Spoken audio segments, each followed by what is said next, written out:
students. Today we are studying Constitution of India. As we know, Constitution of India is a lengthiest constitution in the world. So how we can make easy for the learning process? It's very important. As we are very aware, many competitions आप लोग जानते हैं कि चाहे वो competition हो, चाहे आप कोई कोर्स कर रहे हैं, B A honours political science, B A honours public education, M A political science, M A public administration, या रिसर्च स्टूडेंट्स या सिविल सर्विसेज के एस्पिरेंट्स, सब के लिए कॉन्स्टिट्यूशन ऑफ इंडिया जानना बहुत ज़रूरी है। क्योंकि ये क्या है, जो कॉन्स्टिट्यूशन ऑफ इंडिया क्या है और सुप्रीम लॉ है। इसे बिना इसके जाने हम कोई चीज़ ठीक से समझ नहीं सकते हैं। तो आज हम लोग क्या अध्ययन करेंगे, क्या स्टडी करेंगे? Constitution of India. तो कॉन्स्टिट्यूशन ऑफ इंडिया में जैसा कि हम लोग पिछले क्लास में कॉन्स्टिट्यूशन ऑफ इंडिया की जो डेवलपमेंट हिस्ट्री थी और जो 4 आर्टिकल था वो सब हम पढ़ चुके हैं, और धीरे धीरे करके ऐसे हम 1 बाय 1 करके सारा कॉन्स्टिट्यूशन पढ़ेंगे। तो आज हम लोग क्या पढ़ेंगे कॉन्स्टिट्यूशन ऑफ इंडिया में?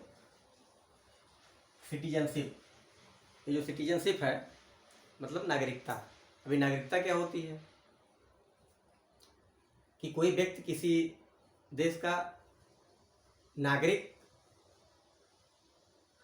है अथवा कैसे बनेगा। क्योंकि इंडिविजुअल तो सारे लोग हैं, जो बाद विदेश के लोग हमारे यहाँ आते हैं वो व्यक्ति होते हैं, नागरिक नहीं होते। और हमारे भारत में भी जो जितने सारे लोग हैं भारत के, वे सारे लोग भारत के नागरिक हैं। लेकिन जो विदेश के लोग भारत में आते हैं वो हमारे कोई ज़रूरी नहीं कि वो नागरिक हों। हाँ, ऐसा हो सकता है हमारे भारत के लोग वहाँ रह रहे हों, वो आए वापस यहाँ पे आए। तो यह कॉन्स्टिट्यूशन ऑफ इंडिया के पार्ट 2 में है। पार्ट 2 में नागरिकता के बारे में, कोई व्यक्ति कैसे, उस नागरिक कैसे नागरिकता मिलेगा उसको, या नागरिकता खो देगा, या उस जन्मजात या किसी तरीके से वो नागरिक कैसे बनेगा। तो पार्ट 2 में है कॉन्स्टिट्यूशन ऑफ इंडिया के पार्ट 2 में सिटीजनशिप है, नागरिकता के बारे में है।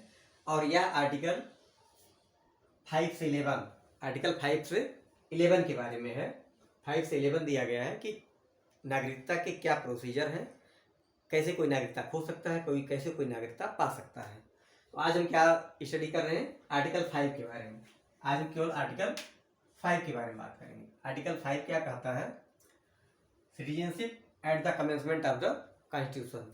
यानी जब संविधान लागू हुआ, संविधान के लागू होने या प्रारंभ होने पर नागरिकता, इस आर्टिकल 5 कहता है।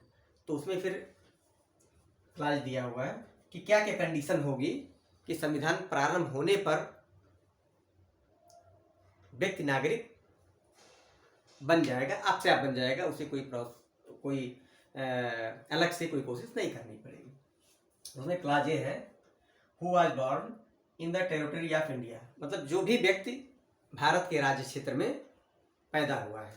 और जैसे सपोज कीजिए कि किसी व्यक्ति का नाम मोहन है या दिनेश है, और उसका जन्म संविधान के प्रारंभ, यानी हमारा संविधान जो प्रारंभ हुआ उसका डेट क्या था? संविधान के प्रारंभ में 26 जनवरी 1950, 26 जनवरी 1950, यानी हमारा ये संविधान के प्रारंभ का डेट है।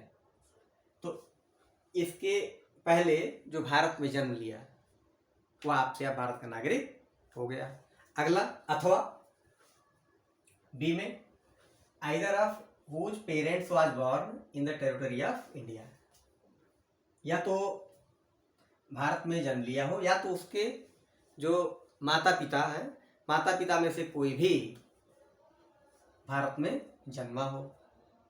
यानी मोहन या दिनेश चाहे खुद भारत में पैदा हुआ हो 1950 से पहले, और या तो उसके माता पिता जो हैं वो भारत में जन्मे हो, दोनों या दोनों में से कोई एक। Who has been ordinarily resident in the territory of India for not less than 5 years ordinarily immediately proceedings such commencement। और संविधान के लागू होने पर, जब संविधान लागू हुआ उसके जस्ट 5 साल पहले से वो भारत में रह रहे हो। तो अगर ये तीनों क्लाज में से कोई एक क्लाज पूरा होता है तो क्या होगा, यानी मोहन और Dinesh shall be a citizen of India, Bharat के नागरिक होंगे। Okay, thanks guys. Okay, thanks my students. We will meet soon in next video. Thank you.